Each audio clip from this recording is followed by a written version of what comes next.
Hi, it's Yash. So, the purpose of self inquiry is for us to actually investigate and see, like, how real is this sense of self that we're taking ourselves to be all the time, that all 8 billion people are taking themselves to be. Self inquiry is saying, challenge that. Actually, look and see, like, who am I? Who's this I? Right now, as I'm talking, who am I? What is this thing that's talking right now? And then the mind will say, well, it's you. Well, who though? What's doing what here? That's the question. Who's what doing what? And then when we start to see that, like, we can't actually pinpoint what this I is, then the next, you can say, stage or step is, how do I get rid of this I?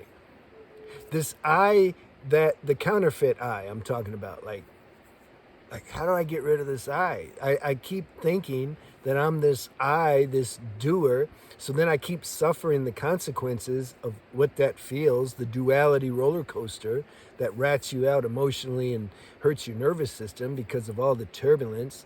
Because if this I doer is like getting something, it feels good.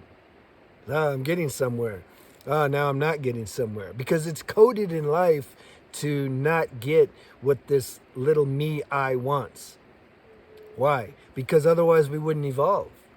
So as that happens more and more, and particularly if you have any extenuating circumstances in your life, chronic pain, or you're in a tough situation, no food, you're in a war zone or something, that makes more stress, which will then make us dive more deeper into this question, who am I?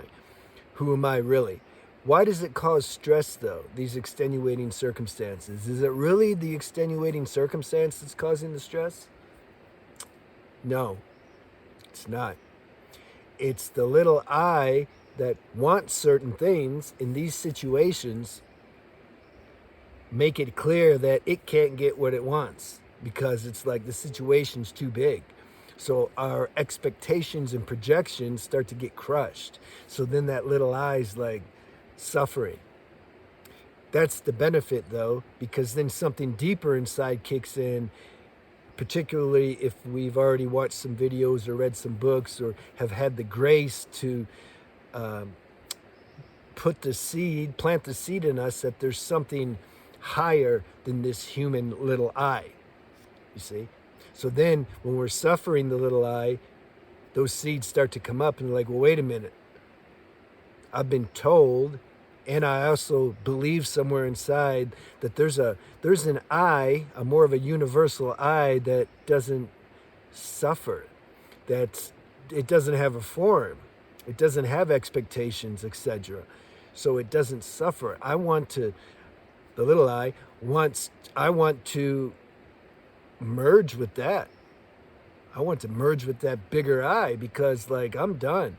I've tasted how it feels like to be an autonomous individual existing illusory entity, and it was cool for a while, but I think I'm done now.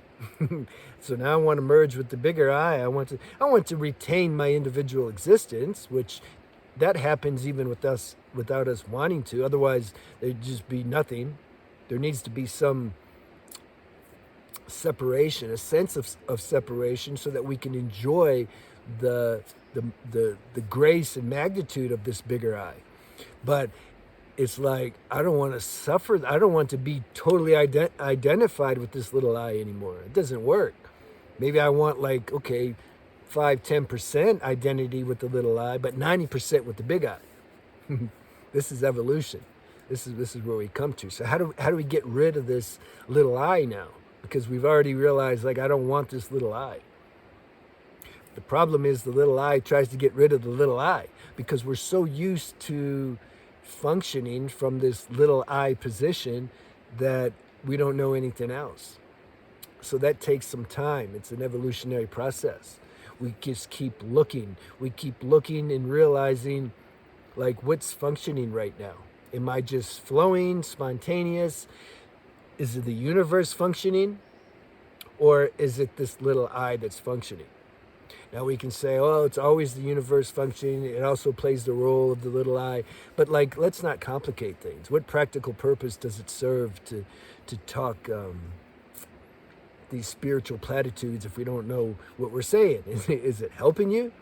You see, to just say everything's the universe and the self and blah blah blah. Because a lot of times it's just the mind talking. Hi, hi, good. I was actually making a video. Yeah. Oh, sorry, I interrupted. No. You want to come through? Yes. Yeah. Okay. Good. Thanks. Yeah. See you.